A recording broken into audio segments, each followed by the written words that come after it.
In the beginning of the 21st century, human evolution is at a turning point. Based on natural selection, scientists predict that the future will be full of smart people and advanced technology. However, humans soon prove the theory wrong. Since they're on top of the food chain, they don't need to continue evolving, so they get lazy and dumber every day. The smart rich people think a lot before having children since it's such a big decision, but they end up waiting so much that they die without having any heirs. On the other hand, dumb poor people keep on multiplying like bunnies and make more dumb kids that in the future have even dumber babies. In 2005, in a military base in Washington, D.C., Army librarian Joe is watching TV during a shift. Suddenly he's approached by his senior, who announces Joe is getting replaced because he's been chosen for a very secret project. Joe protests because his plan has always been to retire as a librarian since it's an easy and calm job. However, the orders come from the higher-ups and he can't refuse. Meanwhile, the higher-ups are discussing the chosen people for the secret project. Their science team has invented human hibernation pods so they can preserve their finest men and revive them in times of need. First they need to test them, so Joe was chosen because he's the most average man in the military and has no family. They also need a woman, but since the army doesn't have any, the colonel has chosen a naughty worker named Rita, who often entertains private army parties. The army will be paying her hustler upgrade and Rita's crime history will be cleaned. The first test will leave Joe and Rita asleep for 1 year and is highly classified, meaning nobody else knows about this. The next day, Joe and Rita are together in a waiting room for a medical check. Joe chats with Rita, who pretends to be a painter when Joe asks about her life. When the scientist puts them in the hibernation pods, they're given IVs and Rita freaks out. Joe calms her down and asks her to trust the army. When Rita accidentally mentions upgrade, she pretends that's her boyfriend and Joe thinks it's a Dutch name, still not seeing all the suspicious holes in her story. Then the scientists put them to sleep and close the pods, locking the lab door when they leave. Soon the colonel and upgrade get arrested because of their involvement with illegal substances and dirty workers. This scandal causes the base to be closed and the building demolished, so the pods are left forgotten under all the debris. While Joe and Rita sleep, years pass and society begins to get more and more stupid every day at a scary speed. People hope that genetic engineering will fix this, but unfortunately the brightest minds and most resources are spent on less important problems like hair loss. Population eventually explodes and intelligence declines until humanity can't even solve the most basic problems. Garbage is stacked for centuries and in 2505, the Great Garbage Avalanche happens. A truck is dropping more garbage on the pile and the weight finally becomes too much, so a huge landslide goes down. The pile of garbage falls and drags Joe's pod, dropping it through a window into Frito's apartment. Ignoring the disaster behind him, Frito watches a very dumb comedy show on his giant TV. The pod activates and awakens Joe, who is dizzy and confused. He keeps asking about the situation and Frito gets annoyed, so he gets off his toilet chair and throws Joe out of the window. Afterward, Joe looks around for help, but people talk in English that mixes hillbilly, valley girl, and inner city slang, so he can't communicate with the locals, who call his speech pompous. As he looks around, Joe notices how much the city has changed. Everything is in ruins, there are ads everywhere, and brands use dumb or dirty names. Eventually he finds a hospital with a badly designed sign and goes inside, finding more signs that look like a fast food place, dirt and trash everywhere, and even slot machines. The receptionist doesn't speak, she just has buttons to press for the right symptom. Because Joe describes a bunch of things and doesn't know what's happening, the receptionist goes for the I don't know button. While waiting to be called, Joe tries to drink from a water fountain, but an energy drink called Brondo comes out instead. He asks a man about it, who laughs at the idea of wanting to drink water since it belongs in the toilets. Then Joe makes a line to enter a diagnostic machine, where they make him put plugs in his mouth, ear, and rear. However, the technician mixes the plugs and Joe has to put the rear one into his mouth. The disgust has him rushing to wash his mouth with energy drink. Next, Joe goes to the doctor's office and sees a magazine dated 2505, but he thinks it's a misprint. The doctor says a bunch of nonsense and concludes Joe is retarded, for which he charges him $5 billion. When Joe looks at the bill, he sees the year 2505 and finally realizes he's in the future. While the doctor keeps asking him about his citizen tattoo, Joe goes to the window to take a better look at the city. There's destruction and trash everywhere, and there are barely any tall buildings left. The doctor realizes Joe is unscannable. At the same time, Joe realizes he's been slept for 500 years, so they both scream. Since the doctor activates an alarm, Joe runs away.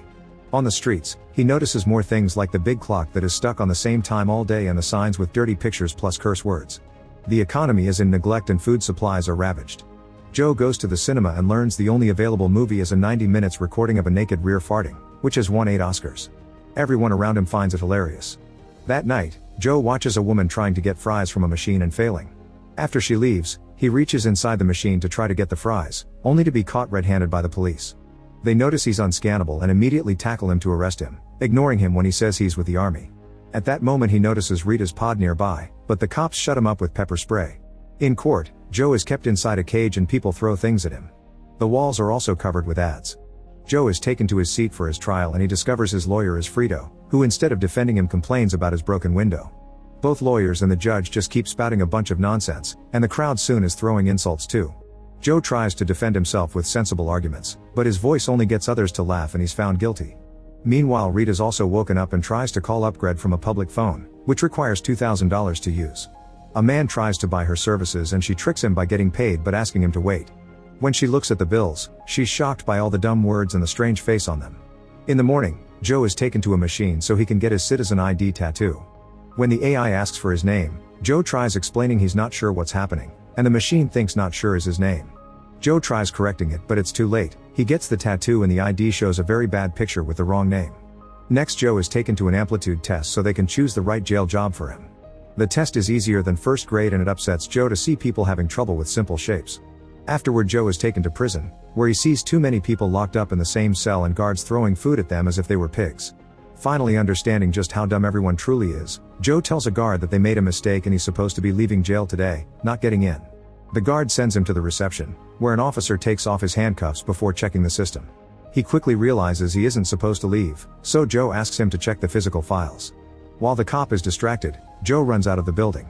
The automatic weapons by the door try shooting him, however they're in a bad state and destroy each other instead. By nighttime, Joe returns to Frito's apartment and asks if time machines have been invented. Frito says they have but refuses to help him find it, however he agrees when Joe promises to go back to the past and open a savings account in Frito's name, which would have $80 billion by now. At that moment the cops start pounding on Frito's door, so Joe changes clothes and escapes with Frito through the window. The duo leaves in Frito's car and finds Rita wearing new clothes at a corner where she's still tricking the same guy for money. Joe drags her into the car by force and explains everything while they drive away, which gets Rita yelling in anger. Unfortunately, there are scanners at various spots on the streets and they detect Joe's tattoo, so now the cops have their location.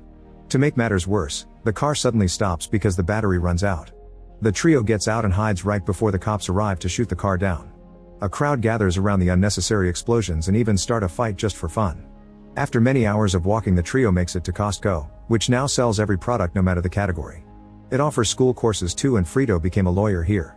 There are also multiple food chains that now are dirty clubs with pun names. The place is so big that they need to take a shuttle to reach the electronics section, and Rita goes to the bathroom while they wait. Frito begins making very inappropriate comments about her, and when Joe tries to stop him, his tattoo is scanned again and his face appears on all the screens. Frito gets on the shuttle to escape while the cops quickly surround Joe, arresting him and throwing more pepper spray on his eyes. Rita comes out of the bathroom and sees the cops, so she stays hidden. Moments later, Joe is taken to the White House and meets the president's team.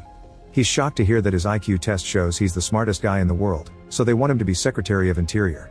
Joe tries to explain this makes no sense but is interrupted by the arrival of President Camacho, who grabs Joe's head thinking it should be bigger for a smart guy. Afterward, Camacho calls for a special meeting and announces on national TV that his new Secretary of Interior, Mr. Not Sure, will solve all their problems in a week because he's very smart, and Joe will get a full pardon if he does. The crowd is skeptical at first, but Camacho convinces them all with a song. Afterward, they do a full parade while drinking beer and raising their middle fingers. Sometime later, there's a cabinet meeting and Joe asks Frito to join it as his lawyer. In private, Joe asks Frito where the time machine is, but Frito isn't good at giving directions. Joe needs a distraction and asks the cabinet to take him to see the dead crops. He also asks the guards to find Rita for him, and everyone thinks she's his lover. When they make it to the countryside, Joe confirms the soil is awful. After Frito secretly gives him a map to the museum with the time machine, the guards bring Rita over. Joe pretends he needs some time alone with Rita and takes her behind the bushes so they can open the map, which is not useful at all. They have no choice but to return to the team, and when they approach the sprinklers, they're shocked to discover the crops have been watered with energy drink. It turns out that in 2330, Brondo got rid of water because they saw it as a threat, and now even the cows and babies are fed the energy drink. It takes Joe several hours to convince the team to change Brondo for water, and in the end he wins the argument by saying he can talk to plants so he knows what they want. They spend the whole day installing new water sprinklers with the support of Camacho. When night falls, they're given a room in the White House. Rita reveals she got a pardon thanks to Joe and offers him to share the bed for the night, but Joe refuses because he still thinks she's a painter dating her manager upgrade. A few days later, someone throws a rock at the window and Joe sees an angry crowd outside. It turns out changing to water has dropped Brondo's stocks to zero and a large part of the population has lost their jobs, so now they're protesting. An emergency cabinet meeting is held with the Brondo CEO, who blames everything on Joe's plan. Soon he's taken to trial and Fox News makes an awful coverage of it as usual. Joe is found guilty and sentenced to a night of rehabilitation. At first Joe thinks that sounds fine, but rehabilitation happens to be a monster truck arena where prisoners are chased and killed if they don't run fast enough. Rita visits Joe in prison and notices they've chained him to a rock so he can't run away like last time. Joe asks her to find the time machine, return to the past, and tell everyone to stay in school. That night, even Camacho attends rehabilitation and the crowd beats up the guy singing the national anthem. Two huge trucks enter the arena showing dangerous weapons that look like a man's organ, but Joe only gets a flimsy car with a flaccid silicone member. The cops put Joe's rock on the back of the car, which breaks a good chunk of it. When he drives in, people start throwing things at him. At the White House, Frito watches the show while Rita looks out the window. She's shocked to see a flower growing in the garden and asks Frito to take her to the arena. On their way there, they see the crops are truly growing. When the confrontation begins, a third truck enters the arena. It's even bigger and brings down part of the building, so it ends up buried under the debris. One of the small trucks goes ahead and quickly rips the roof off Joe's car before the other one hits it on the side. At that moment Rita arrives and tries to talk to Camacho, who doesn't believe her story. The trucks speed up and try to crash into the car at the same time, but Joe also goes faster and makes the rock fall off. The chain pulls him out while the vehicle keeps going, so the two trucks end up crashing against each other in one big explosion. Everyone is confused because they don't want the criminal to win, but the driver of the third truck Beef Supreme suddenly raises from the debris with a flamethrower. Getting desperate, Rita bribes Frito and a cameraman, asking them to go film the crops. Then she rushes to the control room and tricks the technician into leaving. However, when the duo arrives at the field, they get distracted by a naughty club. After accidentally burning down an employee, Beef starts shooting at Joe, destroying his rock. Now Joe can run away and hide behind the trucks. Joe climbs on top to grab a hanging microphone and gives a moving speech about his intentions to help, but the crowd hates it. The workers move the microphone away and Joe holds onto it to stay out of the flamethrower's reach, however they're slowly lowering it down. When Frito and the cameraman come out of the club, they get into a fight and accidentally drop the camera, which falls right in front of a crop. This makes Frito remember the deal and starts recording the whole field, which Rita makes appear on all the big screens. Joe falls to the ground and Beef is about to burn him, but Camacho saves him and announces Joe has earned his pardon. During the after-party, Rita tells Joe she wants to stay in the future because she's doing better here. Camacho announces Joe shall be his vice president and Joe tries turning it down, saying he wants to go home. Everyone begs him to stay because they need him and Joe is so touched that he agrees to do it. Then Frito makes fun of him and shows him the time machine, which turns out to be a simple ride. Frito lied just for the money. As time passes, Joe is a very successful vice president and eventually becomes elected for president with Rita as his first lady. As a new era starts for the country, Rita and Joe have the 3 smartest kids in the world. Vice President Frito takes 8 wives and has 32 very dumb children. Meanwhile, in another pod, Upgrade appears in the future too. Make sure to subscribe and turn on notifications so you can watch more videos like this. Thanks for watching.